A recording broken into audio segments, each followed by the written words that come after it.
నువ్వు అలాగే అంటే సరిపోద్దా? అవునరా కిష్టయ్య, చాలా కష్టపడి ఒప్పించాను రా, నా మాట కాదనికిరా. అసలే నీ కూతురు తైతెక్కలాడి తోలుబొమ్మ. ఆ తెక్కల మన దగ్గర కుదరవు. అయినా ఆ పొగరబోతుని ఎవడు పెళ్లి చేసుకుంటాడు? ఆడదాని పొగర ఎంతసేపు రా, అరక్షణంలో ఆవిరైపోతుంది. మరి అత్త పొగరు ఇన్నేళ్ళైనా ఆవిరైపోలేదే. పెళ్ళైన కొత్తలో పెద్దింటి నుంచి వచ్చింది కదా అని మీ అత్తని గారాబం చేశాను రా.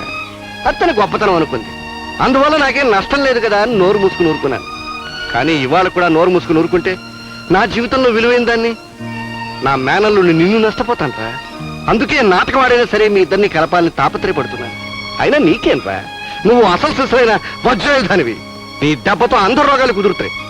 నువ్వు రాధని పెళ్లి చేసుకుని ఆ ఇంటికి నిజమైన మగదిక్కు కావాలి. మీ అత్త అహంకారంతో సర్వనాశనం అయిపోతున్న ఆ కుటుంబ గౌరవాన్ని నువ్వు నిలబెట్టాలిరా. రమణమ్మ రెమ్మ తిరగాలంటే కృష్ణయ్య ఆ ఇంటికి అల్లుడు కావాలి.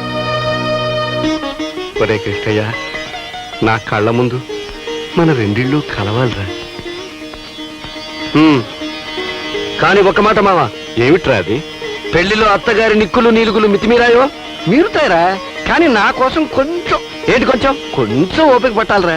ఒరే, పెళ్లిలో మీ అత్తయ్య అరుస్తుంది, గెంతుంది, జుత్తు పీక్కుంటుంది, కరుస్తుంది. కానీ ఆ మూడు ముళ్ళు పడేదాకా కొంచెం నోరెత్తకూడదు. ఏటే నా కోసం రా. కానీ ఒక కండిషన్ మావా. ఏమిటి? శిశుపాలుడికి ఆ శ్రీకృష్ణుడు 100 తప్పుల వరకు కాస్తానని మాటిచ్చాడు. కానీ కృష్ణయ్య అత్తగిచ్చేవి 3. పెళ్లిలో 3 తప్పుల వరకు ఓపిక పడతాను. అవి దాటాయో చింపేస్తావు, నాకు తెలుసు. 4వ తప్పు జరగకుండా చూసుకునే బాధ్యత నాది. సరే అనరా? సరే.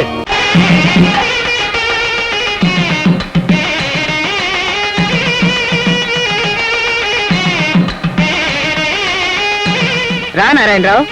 రమణమ్మ గారు, ఏమిటిదంతా? పెద్దింటి పెళ్లి ఇంత అనుకోకుండా పెట్టేశారు. విరోధికి కూతునిస్తున్నారు. అదే నారాయణరావు, రమణమ్మ రాజకీయం. మీ రాజకీయాలకి ఎప్పుడు కావాల్సిన మా బలగమంతా మీ వెనకే ఉంటుందని గుర్తుపెట్టుకోండి. మొన్నంటే ఏదో తెలియక దెబ్బతిన్నాం. ఇక అలా జరగదు. ఉక్కు పిడుగు లాంటి మనుషులు ఉన్నారు. నాకెవరంటే అవసరం లేదు. ఎక్కడ కొట్టాలో అక్కడ కొట్టాను. వాడి తల ఎలా వంచాలో అలా వంచుతున్నాను. నాకు ఈ మంగళగిరిలో ఎదురు లేదు, ఎదురు చెప్పే మనిషి లేడు. ఈ చీర నేను కట్టుకోవాలా? నేను కట్టుకునేది తప్పమ్మా, అలా అనకూడదు. పెళ్లి రోజున మొగుడు ముత్తైదులతో పంపించిన చీర అది కట్టుకుని పేట్ల మీద కూర్చోవటం ఆనవాయితీ. అయితే మాత్రం గోరగుట్ట లాంటి చీర నా బిడ్డ కట్టాలా? ఇటువంటివి మా ఇంటి పని వాళ్ళకి ఇచ్చినా కూడా ఎడం చేతో బయట పారేస్తారు. చూడమ్మా, పెళ్లి కొడుకు తీసుకొచ్చిన పెతానం చీరలో ధర చూడకూడదు, ప్రేమ చూడాలి. అయినా మా కెట్టయి తీసుకొచ్చిన చీర కట్టుకోటానికి పెట్టి పొట్టాలి. బాగా చెప్పమ్మా. అమ్మా, ఏమిటి న్యూసెన్స్? ఈ చీర నేను కట్టుకోవాలా? చిచి, అక్కర్లేదమ్మా. నేను తెచ్చిన చీరలు చాలా ఉన్నాయి, అవి కట్టుకో. బయట పారే. మావా, మొదటి తప్పు అయిపోయింది. ఇంకా 2 తప్పులకి ఛాన్స్ ఉందలుడు. అమ్మా, అల్లుడు గారికి అలక సంబరం. మీ మర్యాదలు నచ్చలేదని అతను కాశీ వెళ్ళిపోతున్నారనో ఆచారం. బాబు నాయన వెళ్ళొద్దని అత్తమామలు అతన్ని బ్రతిమాలుకోవాలి. ఏమిటి? పిలిచి పిల్లనిస్తానంటే కాశీకి పోతానంటాడా? పోతే పొమ్మనండి. అతన్ని బ్రతిమాలవలసిన కర్మ మాకేం పట్టలేదు. అది నిజం కాదు, ఇది నిజం కాదు. ఊరికే ఆచారం కోసం, ముచ్చట కోసం. ముచ్చట కోసం, ఆచారం కోసం మా అభిమానాన్ని మేము చంపుకోలేం. మేం బ్రతిమాలన్నాం అంతే. మావా, 2వ తప్పు కూడా అయిపోయింది. ఇంకా ఓ తప్పుకి ఛాన్స్ ఉందిగా.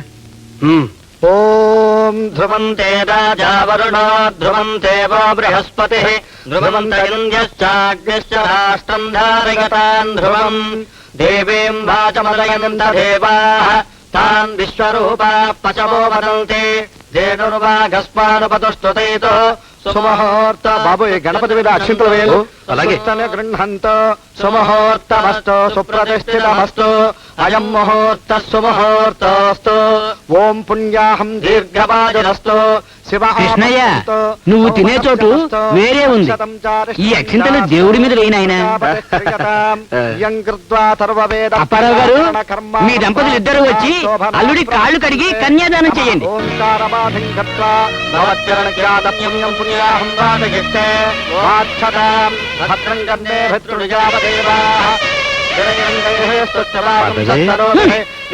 ఎవరు కొట్టున్నారు? ఒకళ్ళు నా కాళ్ళు కడగాలే గాని ఇంకొకళ్ళ కాళ్ళు కడగడం ఈ రమణమ్మ జీవితంలో జరగని పని. అది కాదే అత్తకాళ్ళు అల్లుడు కడగడం కాదు, అల్లుడు కాళ్ళే అత్తమామలు కడగడం ఆచారం పద్ధతి. నడుచుకోండి ఈ పద్ధతులు.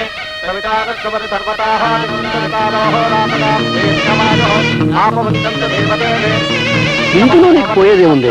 నువ్వు నీళ్లు పోయి నీ తరఫున నా తరఫున వాడి తరఫున కూడా నేనే కాళ్ళు కడిగేసుకుంటా. ముహూర్తం దాటిపోతుంది, త్వరపడాలి. చూడకొచ్చి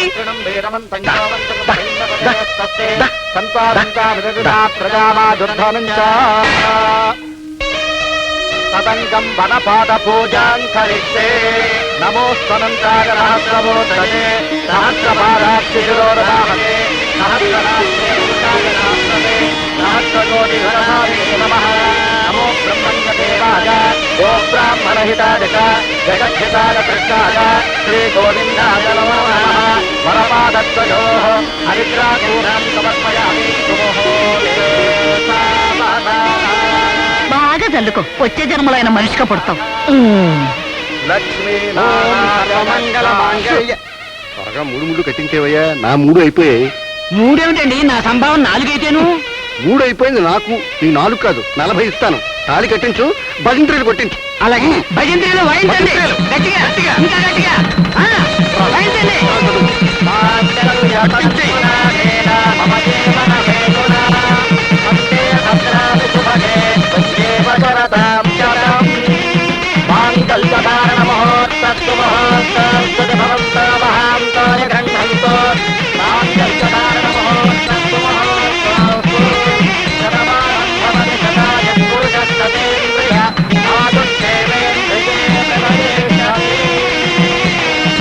ఇదిగో చూడండి, మీ అందరూ నా పెళ్లికి రావడం నాకు చాలా సంతోషంగా ఉంది. పెళ్లి తంతులన్నీ బ్రహ్మాండంగా జరిగాయి, కానీ అసలు తంతు మిగిలిపోయింది. అది కూడా జరిగాక వెళ్ళమని కోరుకుంటున్నాను. అయ్యో పోయి మొదటి రాత్రి ఇంటికాడు కదా, ఇక్కడ అంటాడేటి మామా. నీకెప్పుడు అదే చేస ఏసయ్యను. రాధా, ఇందాక నువ్వు విసిరేసావే, నేను తెచ్చిన చీర అది కట్టుకుని బయలుదేరు, వెళ్ళిపోదాం. ఎక్కడికి? ఇంకెక్కడికి? పెళ్ళయ్యాక మొగుడు తీసుకెళ్లే చోటుకి, పెళ్ళాం రావాల్సిన చోటుకి, మన ఇంటికి. ఏంటి అలా చూస్తావు? చెప్పింది చెయ్యి. ఏమిటి అది నీ ఇంటికి ఎందుకు వస్తుంది? అది నా పెళ్ళాం గనక. అమ్మా ఏమిటిది? నువ్వు చెప్పింది ఏమిటి? అతను ఒప్పుకున్నదే చెప్పాను. ఏ ఒప్పుకున్నాను? ఈ ఇంటి అల్లుడుగా ఈ ఇంట్లోనే ఇల్లరికం పడుంటావని. ఇల్లరికమా? హ, నాకేం కర్మ. కావలిస్తే నువ్వే వచ్చి నా ఇంట్లో పడుండు. అల్లుడరికం. ఏమయ్యా మాట్లాడవే. అదే ఏదో చిన్న ఏమిటి చెప్పు. నువ్వన్నది అతనితో చెప్పాను. అతను నువ్వన్నది నువ్వు ఒప్పుకోనంటే నేను బతిమాలలో ఒప్పుకోలేదని నీతో చెప్పడం నేను మర్చిపోతానేమో అని వీడితో చెప్పాను. వీడు మర్చిపోయాడు. ఆ? హాయ్, బయలుదేరు. అది రాదు. రమ్మన్నది నేను, తేల్చుకోవాల్సింది అది. మధ్యలో ఎవరైనా బోడి పెత్తనం కల్పించుకుని నోరెత్తారో. రాధా, 10 మంది ముందు పసుపు బట్టలతో చెప్తున్నాను. 7 అడుగులు కలిసి నడిచాక ఆడదాని ప్రతి అడుగు మొగుడుతోనే ఉండాలి, మొగుడు వెనకే నడవాలి. ఈ మంత్రాల అర్థాలు నాకు తెలియవు గాని తన మనస్సు, సుఖం, బ్రతుకు 3 ముళ్ళుగా మెడలో కట్టిన మొగుడు రమ్మంటే కదల నాడది రేపు తప్పు తెలిసాక ఏడ్చి మొత్తుకున్నా ఏడుపే మిగులుతుంది. నిన్నిక్కడి నుంచి ఈడ్చుకెళ్లే హక్కు ఇప్పుడు నాకుంది, కానీ అది జ్ఞానం లేని పశువుల్ని చేసే పని. నువ్వింకా మనిషివన్న ఉద్దేశంతో చెప్తున్నాను. నేనీ పచ్చని పందిరి ఆఖరి స్తంభం దాటి వెళ్ళిలోగా నువ్వు నాతో రావాలి. ఆ తర్వాత నీ అడుగు కదిలినా నా అడుగుతో చేరలేదు. ఆలోచించుకో.